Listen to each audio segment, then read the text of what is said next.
right. Thank you, and everyone for listening, coming, joining the space. It's in Value Foundation, New York, episode 192. Welcome, Shellfish and Artillery, for joining so quickly, guys. And I appreciate it. And I hope everyone who listens and gets to join these conversations finds them as valuable as I know I do every time I get to host these spaces, and the diverse amount of mindsets and perspectives that bring themselves into here, and the great conversations we get to have. I, Today, I'm just happy to be able to make it to host the space.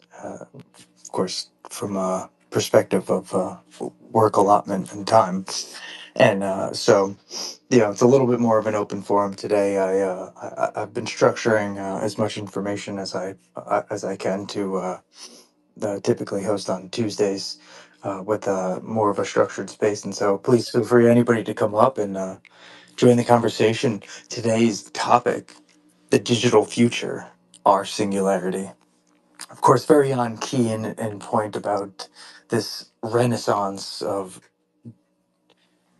digital adoption that we are seeing happen and occur at in my opinion, at this uh, Cambrian explosion rate, comparably with the comments from some of the larger people in our community, if you will, from X or conglomerates of the world, yeah, Elon Musk in particular, who's came out and made some comments about the singularity recently, and my own thoughts on the singularity and our singularity as a people or as a species, and where that thought and combination of where we're going and where we are. So welcome, Shellfish. Welcome up. I'll send some invites out. Feel free anybody to come up and join the space. It's more than welcome to have a little bit more of a esoteric type of relationship with the conversation today. Happy New Year. Just excited to see this space started back up for 2026. I can't wait to hear what you have to say. That's right. First space of the year. Yes, that as well. Hopefully, we'll have plenty more of these spaces throughout the year. No matter the occurrences happening from a global perspective. No, you nonetheless, first space of the year. Persistence. What about those silver prices, huh? I'm sure he'd enjoy coming up if he can, and speaking on from a perspective of the looking at the macro. Of course, today, those in the XRP Ledger community, the whole entire digital asset space itself is just fuming with this possible market conditions that are occurring from maybe some of the global news that's been happening, and people's thoughts behind it. But gold, silver, right? Metals are up. Market is definitely very much so up, and so that's always nice to see because it brightens people's spirits and in a lot of ways in the community. So, um, but from that macro perspective of really like why these things are happening and these occurrences, right?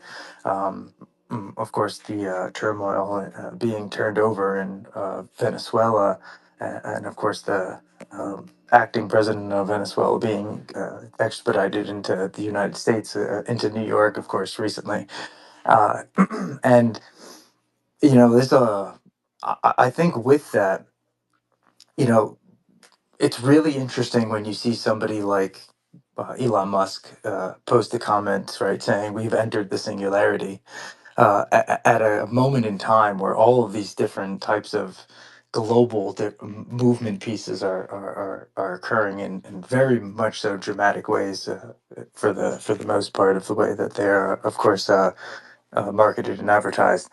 And what is the singularity to us, to you, as an individual? What does it mean to step through the door?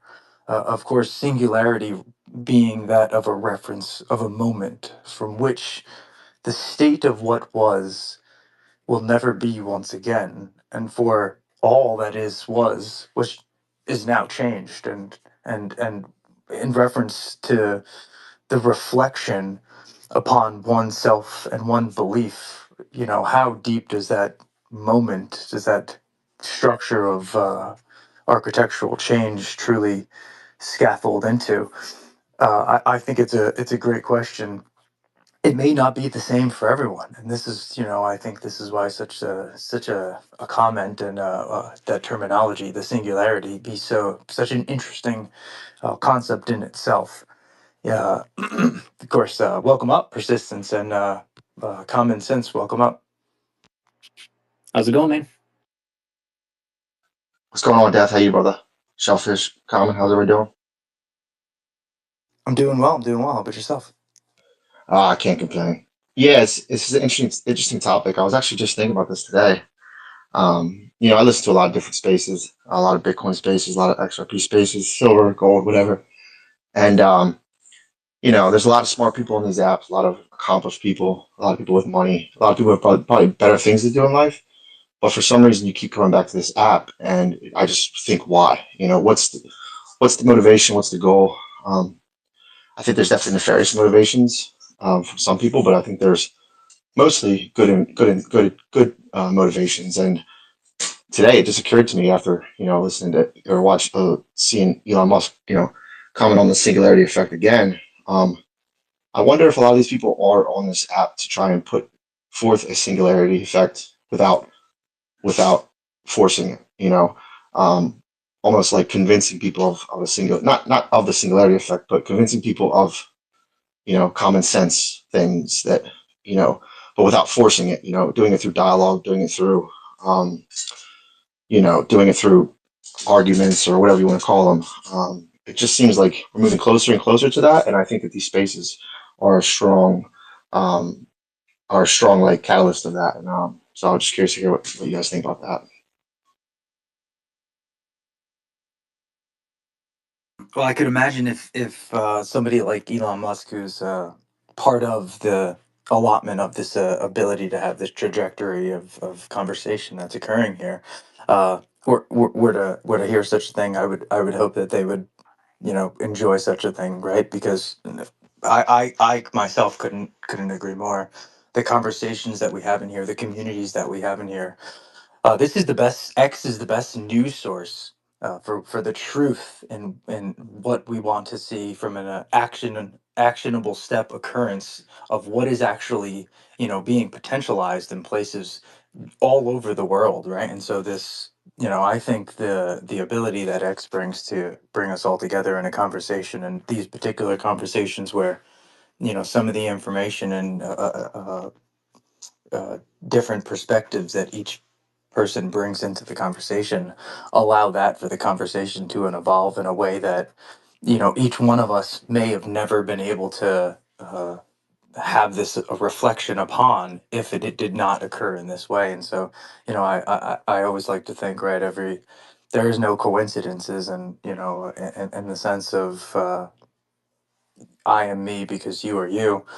This tool that we use, that we of course call the phone, and this application that exists on top of it, or inside of it, if you will, in whatever kind of way you want to think about it, that is X, right? Allows us to have this dynamic that is occurring. And I don't really know if there's any better place on earth that I could say it's happening right now, at least.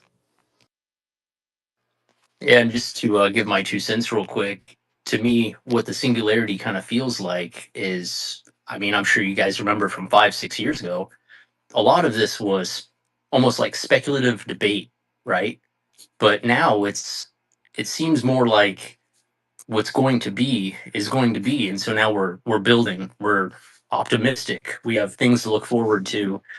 It's more collaborative than debating.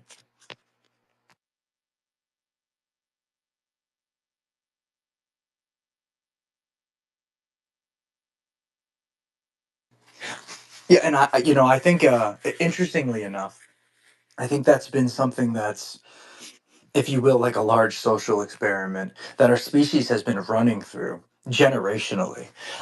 This thought of the underlying incentive of interaction being that of a monetary incentive, having existed for as long as we have historical context for the most part, um, I think has played a huge role in the means of a competitive nature or a competitive game theory behind the interaction that most of us have. And I think we're coming upon this era, this singularity, if you will, which, it's a very interesting, right, in this particular perspective now, right, this that terminology now, the singularity, where that game may change, and the collaboration upon which we could work together, those occurrences could be the dominant players of what actually is the allotment of what allows the change to happen in our species. Maybe it generational, but technological at this moment in time, I believe so. And that game theory, if you will, of the competitive approach, being something that's going to be dawned on as something barbaric, in my opinion. It goes, it really, it leads into post-labor economics, right? And this post-monetary system that we have. And I do think, of course, not right around the corner, but maybe, 20, 25 years from now, I personally don't put it past something that's very possible.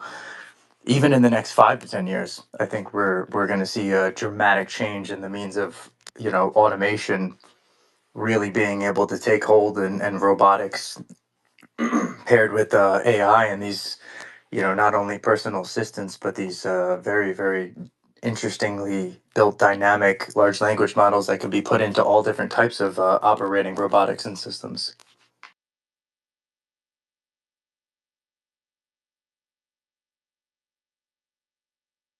And so when that moment happens, what will everyone choose? What will each of us as individuals choose? Will we be prepared for the change, to dynamically try to work together, to collaborate, to build a beneficial and proportionate society, or will it be the largest corporation walks away with it all? So, Def, I think the important thing is that it's not forced, right? It's not something that's going to be forced on anyone. It's got to come naturally, like subconsciously. So it's not something that we're arguing about anymore. I feel like achieving a singularity effect would take away a lot of the noise around subjects, and it would take a lot of the friction, let's say. Um, but it can't be forced. You can't impose your will on somebody else. That's not right either. So we have to do it from a grassroots perspective, and it's no longer of like pulling the information from somebody. It's like just knowing that information. I can't really explain it because it's kind of like it's really like a sensation, like a feeling that I got. But like a lot of stuff that I've learned over the past 5 years, I would say, wasn't anything that I like learned. It was something that was kind of like reminded of me, something I remembered that I always subconsciously felt I knew, and then it was kind of like explained to me very direct and very like very well, and it just clicked for me. So it's almost like we're unlocking resonance of the human psyche that we never that was always blocked out by other electromagnetic currents such as fear-based mockingbird media, stuff like that. When you're constantly in a fight or flight state of mind and fear is overtaking your body, you don't even realize it, but you can't operate in the same way that you can if you're fearless or courageous. That was one of the biggest things for me, was becoming courageous. Once I became courageous enough to speak my mind, um, it was almost like I was welcomed into this field of knowing. Um, so I was never, and then once I felt comfortable of knowing things, I never felt like I had to force my opinion on people. It was always like, well, let's talk about this. Let's have a conversation. Let's break this down. Because I'm not taking it personal. I'm not doing it. I'm not arguing from or competing in dialogue from an idea of like fight or flight.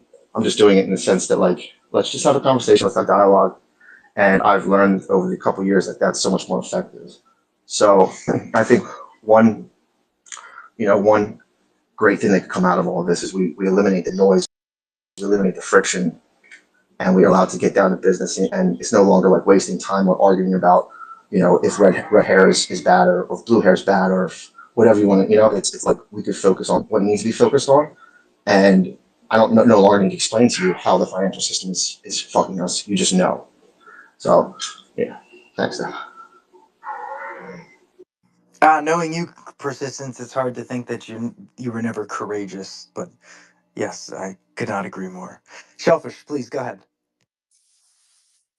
Can you hear me okay? Because I didn't. Yeah, yeah, And you're coming awesome. in. Okay, so I was gonna say persistence. What if it's inverted? What if it's not something where we're gonna like force everybody to like be part of the singularity and like merge or whatever you want to call it? What if it's like you have to prove yourself to become part of it? Like what if it's like you have to hit certain markers before you're allowed? Because think of like a data center. You don't want like any unclean, dirty, whatever to be included into the system. So what if it's like you have to be your best version of you in order to keep accessing or unlocking different levels of the singularity or the Shellfish. integration? How about that? How about It's that? so So that's such that an way interesting you can thought. stay, yeah, that way you can stay behind if you'd like, but also it forces you to grow and expand. This is such an interesting concept because, and I that's why these spaces are so great because I can't talk about this with anybody else besides the select people on this app, without getting made to feel like a retard or made to feel stupid. But I feel like when I talk about things on this app, it does unlock things, and I don't mean to be like like self consumed or whatever, but like, and I'm not saying that I'm doing all this stuff, but in my own mind, as I'm unlocking new theories in my mind and I'm making more sense of them. It's so weird because like the next day I'll see on this app, it'll be speaking about the thing that I was just thinking about, or that I was just talking about, and it won't necessarily explain it better than I did. I'm sorry, it will explain it way better than I did, but it it just puts it in. Sorry, my kid's going off. Hold on. Does that make any sense? I'm sorry. It does, and it leaves the choice in the person's hands. Like they literally still have free will. It's not forcing anything upon anybody, but you have the choice to like either evolve and like kind of merge, or you can stay where you're at if you're completely content and happy with the old infrastructure. I'm sure it'll be around for at least another. Ooh, let's see, we got like 30 to 50 years if people don't want to do lev, like, right, life extension velocity, if they want to stay in like their human form and the 70 or 80-year-old like technically lifespan, if they don't want to kind of stretch it out to 150, 300, whatever the new lifespan may not be, Yeah. they can stay in that ecosystem or that paradigm. So real quick, I kind of gotta go because my kid's going nuts. I'm probably still listening, but so what I've done in my own personal life with people around me, my friends and family, I have a lot to be thankful for in my life. My life wasn't always what it is today, and I've learned at a young age what gratitude meant. Um, so I'm internally grateful for like everything I have, and I kind of this past year I'm putting my family and friends on alert. It's like if you guys don't want to roll like with this being positive. If you want to bring the negativity and the bullshit in my life, I'm just not going to play with you anymore. I'm not going to interact with you anymore. We all have a choice to make here. Do we want to be happy or do we want to be miserable? And there are definitely things in the world that we could focus on that make us miserable. But speaking personally, there's so much going on in my life right now that I have to think positively about. So, and for example, with my mom, I just basically told her, like, if you want to be in my son's life, you better choose positivity. And if you can't, then just talk to me and we'll try to figure out a better way. But don't bring your bullshit around me anymore because I'm not putting up with it. And, that might sound harsh to some people, but, you know, you got to put red lines out there. And the only way that I can make this life of mine attractive is by being a good, like, example. And so that's what I'm going to do. I'm going to try to do my best to be a great example. And if people want to follow and if they want to join my life and they want to be happy, then good. But if they don't, that's their decision. And they can see their way out. So I appreciate you guys. I wish I could stay longer, but my kid's going nuts. But I appreciate you guys. Thank you so much. Don't apologize. And also, let it make noise. You don't have to go if you want to join the conversation. Of course, if you have duties, you got duties. But Yeah, I'll hang out. I'll um, hang out. yeah, the more the merrier. And to your point, persistence. The thought of no coincidences means that every moment that occurs, your actions, if you will, it shellfish, questionable in nature. In the sense of are they free will or are they not free will? If there are no coincidences, then everything is meant to happen. Then if every moment happens that is supposed to happen the way it was always going to be meant to happen, I don't know. Free will is questionable, but we could say choice. I like choice. We have choices. Yeah, I think so. I think your actions are conceivable by choice, and that be it that direction that even if it was inherently always foretold of a chosen choice, that choice still exists. And so I like paradoxes. The possibility, the singularity, though.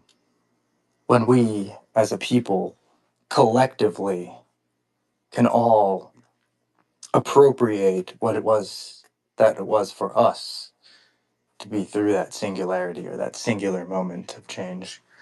I think, I think something around 2032 that probably will be unremarkably indistinguishable to be able to be accepted as part of a conversation, and the means of it, I think, being part of this irreparable, undeniable change that happens, being AI, or large language models in particular. But AI is this vast terminology itself engulfs all of the different types of concepts. I think that will be somewhat marketed and procured over the next 5 to 7 years. What I think that leads to, at least for me, what I think the singular moment, the singularity will be, is when the birth or the borning of the new, indistinguishable humanoid in some sense, and it's not something yet upon us, but something. It's not something yet upon us, but something. Something that is very obviously we're leading to, and there's no way turning back, if you will. We're closer than ever. We're closer than ever. That's for sure. Yes, the highway does not have many exits.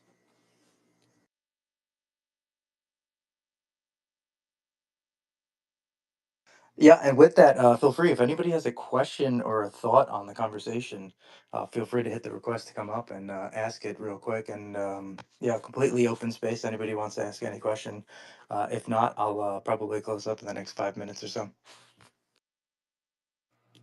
I think it's interesting too, singularity. I think singular, and of course, this was posted. Elon posted this right around the was it the day after the 17th year of the Bitcoin Genesis block being mined? Also, coincidentally, happened to be J.R.R. Tolkien's 117th birthday. And you remember Tolkien, one ring to rule them all, right? One, singular. And you remember Elon's post back in the day too, with the Lord of the Rings imagery over the different assets, with XRP being in that top spot.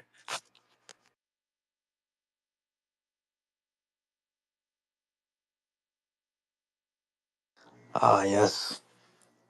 I think Lord of the Rings probably goes down as the best trilogy, if not one of the best trilogies. Of course, I don't like to play favorites, but yeah, very interesting common sense. I'll look more into it myself as well, and seven, of course, being a very important number in mythology, and the meaningful ways of this dispersion of the way that we consider to be all these different dimensional aspects, and in accordance with the numbers and the numerical system itself that we have. Yeah, Great conversation. Really great conversation. I love you guys. I hope everybody has a great rest of the night, and I'll be back tomorrow for another space. Thanks, brother. Night, everybody.